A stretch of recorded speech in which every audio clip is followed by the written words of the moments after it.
नमस्कार शेतकरी मित्रांनो, खेतीबाडी या यूट्यूब चॅनलवर तुमचं सगळ्यांचं स्वागत। शेतकऱ्यांनी आज पात्र आपण ह्या ग्रुपवर किंवा ह्या यूट्यूब चॅनलच्या माध्यमातून आपण बरेच चांगले असे व्हिडिओ बघितले। फळबागेचं नियोजन, केळीचं व्यवस्थापन किंवा ऊसाचं खताचं नियोजन, ऊसाचं पाणी व्यवस्थापन, अशा बऱ्याच चांगल्या गोष्टीवर आपण याआधी डिस्कशन केलेलं आहे। आजचा जो विषय आहे की फळबाग किंवा फळबागेमध्ये पेरू असू दे, डाळिंब असू दे, सीताफळ असू दे किंवा अन्य कुठल्याही फळबागा असू देत की ज्याचं खत व्यवस्थापन करणं खूप महत्त्वाचं आहे। फळबाग हे खत व्यवस्थापन, शेणखत आणि रासायनिक लागवड कोणत्या पद्धतीने टाकल्यानंतर चांगलं उत्पन्न होईल यावर आपण आज चर्चा करणार आहोत। तर आजचा जो हा प्लॉट आहे हा दानोई मधला आहे। तर या ठिकाणी एक 600 व्हीएनआरची झाड आहेत, व्हीएनआर बीवीची पेरूची झाड आहेत। तर या ठिकाणी आम्ही मार्गदर्शन केल्याप्रमाणे या ठिकाणी झाडाच्या दोन्ही बाजूला शेणखतासाठी खड्डे काढल्यात। दोन्ही बाजूला साईडला का काढलेले आहेत की बाबा या ठिकाणी इनलाईन लॅटरल वापरलेले आहेत की जेणेकरून 2 ड्रीप हे साईडला येतात। जर काहींचा ड्रिपर असेल आणि जर सेंटरला असेल तर तेच खड्डे सेंटरला काढायचे। तर तुम्ही जर बघत असाल या ठिकाणी शेणखत टाकून रासायनिक लागवड टाकायचं काम चालू आहे। या ठिकाणी शेतकरी मित्र काही आपलं काम करत आहेत, तर हे तुम्ही बघतात। तर तुम्ही बघत जर असाल तर इकडे खड्डे काढलेले मी तुम्हाला दाखवतो। हे जर पेरूचं झाड आहे की ह्या पेरूच्या झाडापासून एक बुंद्यापासून 1 फूट ते 1.25 फूट अंतरावर असा खड्डा करायचा, जेणेकरून अशी एक शेणाची पूर्ण मोठी पाटी त्या खड्ड्यामध्ये व्यवस्थित मुजेल। तर अशा पद्धतीनं तुम्ही जर बघत असाल तर शेतकरी त्या खड्ड्यामध्ये शेण टाकत आहेत। तर असे या दोन्ही साईडला खड्डे काढलेले आहेत। जर हे इनलाईन ह्या बेडच्या दोन्ही बाजूला एक ड्रिपर पडते, ह्याच्यावर ड्रिप पडणार आहे, भविष्यात ड्रिप टाकले जाणार आहे। तर या हिशोबाने आम्ही त्या अंतरावर खड्डे काढलेत। आता जे हे खड्डे काढलेत की ह्यामध्ये आम्ही सर्वसाधारण 1 पाटी शेणखत टाकून घेतलोय। आता याच्यावर आम्ही रासायनिक खताचा पण डोस टाकणार आहे। महत्वाचं म्हणजे कोणत्याही पिकाचं नियोजन करत असताना, फळबागा नियोजन करताना रासायनिक डोस किंवा खत कॉम्बिनेशन करणं खूप महत्वाचं आहे। कारण की आपण केळीच्या खत नियोजनामध्ये बघितलंय की कुठलेही पीक असू दे की त्याला सगळ्या प्रकारची खतं लागतात, म्हणजे सगळे न्यूट्रिएंट लागतात। मग ते NPK असू दे, मॅग्नेशियम, झिंक, फेरस असू दे, कॅल्शियम असू दे किंवा अन्य सिलिकॉन वगैरे, हे जेवढे घटक आहेत की ते पूर्णपणे एक चांगलं त्याचं मिक्सचर करून एक फुल फीड न्यूट्रिशन बनवलं तर पिकामध्ये त्याचा अतिशय एक्सलंट रिझल्ट दिसतो। आणि अशा पद्धतीने जर तुम्ही टाकला तर 101% तुमच्या नॉर्मल शेती करताना किंवा नॉर्मल ठिबकनं खतं वगैरे देताना की त्याच्या कितीतरी पटीने रिझल्ट चांगले येतात। आता फळबागेमध्ये वॉटर सोल्युबल खताचा वापर जास्त करण्यापेक्षा तुम्ही ग्रॅन्युअल खतांचा वापर जास्त करा। कारण की फळबाग हे व्हेजिटेबल सारखं नाही की बाबा आपल्याला 2-4 दिवस हार्वेस्टिंग करायचं आहे किंवा 2-3 महिन्याचं पीक आहे, हे लॉंग ड्युरेशनचं पीक आहे, मोठी पीक आहे। तर ह्याला रासायनिक खतं, ग्रॅन्युअल खतं जर वापरली आपली NPK, तर त्याचे रिझल्ट जास्त काळ आणि चांगले येतात। तर तुम्ही जर आता जर बघितलं की आपण हे खड्डे काढलेत, ह्यामध्ये आपण रासायनिक खत काय टाकणार आहे, एका झाडाला किती लागवड पडली पाहिजे किंवा त्यामध्ये काय काय घटक आले पाहिजे याचं मी तुम्हाला डिस्क्रिप्शन मध्ये लिस्ट पण देतो। आणि त्याचं कॉम्पोजिशन पण एक थोडक्यात सांगतो। 50 किलो जर आपल्याला जर मिक्सचर बनवायचं असेल रासायनिक खताचं, तर त्यामध्ये DAP, 10-26, potash, magnesium, zinc, ferrous, silicon, humic किंवा अन्य कॅल्शियम वगैरे याचं सगळं कॉम्बिनेशन कसं बनवायचं आहे तर याचं मी डिस्क्रिप्शन मध्ये चिठ्ठी टाकलेली आहे, एक लिस्ट टाकली आहे की त्या लिस्टवर तुम्ही कॉम्पोजिशन बनवा। हे 50 किलो न्यूट्रिशन एक कॉम्पोजिशन बनवायचं आहे। आता दुसरा विषय, एका झाडाला किती टाकायचं। जर ह्या साईजची झाडं असेल तर अर्धा किलो आणि ह्याच्यापेक्षा मोठी जर झाडं असतील तर 1 किलो पर्यंत, म्हणजे 500 ग्रॅम पासून 1 किलो एका झाडाला हे खाद्य गेलं पाहिजे। मग जर 600 झाडं असतील तर आपल्याला 300 किलोचं कॉम्बिनेशन बनवलं पाहिजे। झाड जर मोठं असेल तर 600 किलो। हे कधी कधी टाकायचं आहे, हे तुम्ही सर्वसाधारण 2-3 महिन्यातून एकदा जर डोस टाकला फळबागेला, कारण की ते कंटिन्यू 12 महिने फळ असू दे किंवा नसू दे त्या झाडाला खाद्य लागत असते।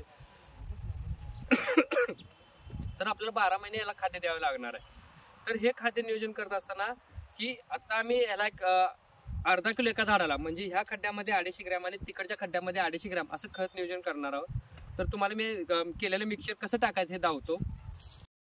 हे जे रासायनिक कॉम्बिनेशन आहे त्यामध्ये 50 किलोसाठी DAP 25 kilo, sorry 10-26-25 kilo, DAP 10 kilo आणि पोटॅश 5 किलो, त्यानंतर मॅग्नेशियम, झिंक, फेरस ह्या सगळं घटक टाकलेले आहेत।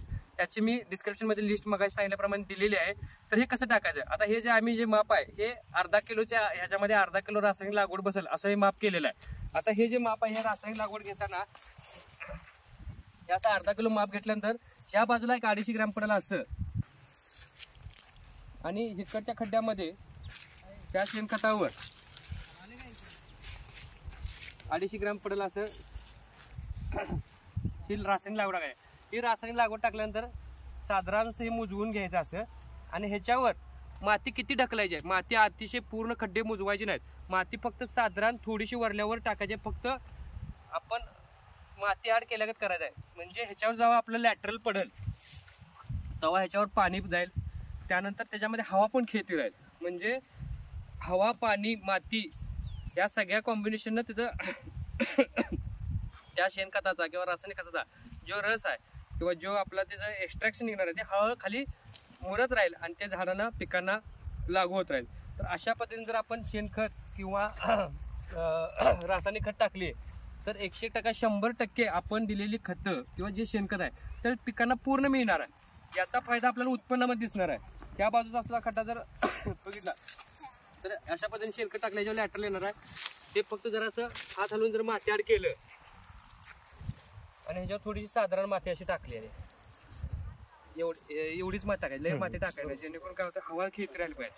जास्त मुजलं काय होतंय बरोबर ते म्हणजे कुजायला कमी पडतं. हवा लागल्याशिवाय कुजत नाही. हवा लागत राहिली आणि ह्याच्यावर आपण लॅटरल पडतंय त्यावेळेस त्याचं पूर्णपणे अर्का जो आपला शेणखताचा वगैरे सगळं आहे तो मुरत राहतोय. रासायनिक लागवड टाकल्यामुळे काय होतंय ते पूर्ण कुजणार, ते खाली मुरतंय.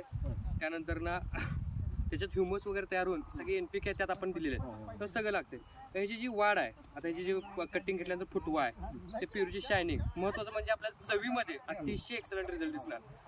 VNR पेरू तसा चवीला सपक आहे पण शेणखत जर वापर केल्यानंतर अगदी क्वालिटीमध्ये बराच फरक पडणार. मार्केटमध्ये स्टॉलला विक्री करण्यासाठी व्यापाऱ्यांना ह्याचा फायदा होणार. त्यामुळे काय होणार आपल्याला गिरायकाचा कल सुद्धा वाढणार.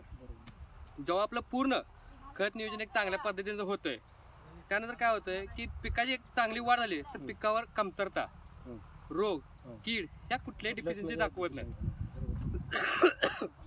तेव्हा भविष्यात आपल्याला जाऊन जो कीड रोगावर जो खर्च होणार आहे तो सुद्धा कमी होतो. झाडाची वाढ चांगल्या पद्धतीने झाल्यानंतर उत्पन्नात चांगली वाढ होते.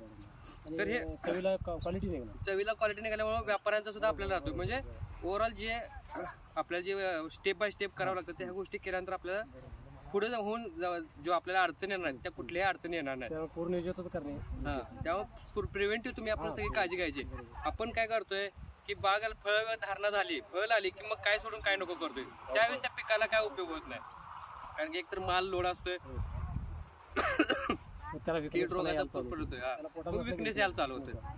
तेव्हा आधी त्याला जर फिडिंग केलं झाड पिवळ पडणे या असल्या गोष्टी काय मग होत नाही असं केल्यानंतर.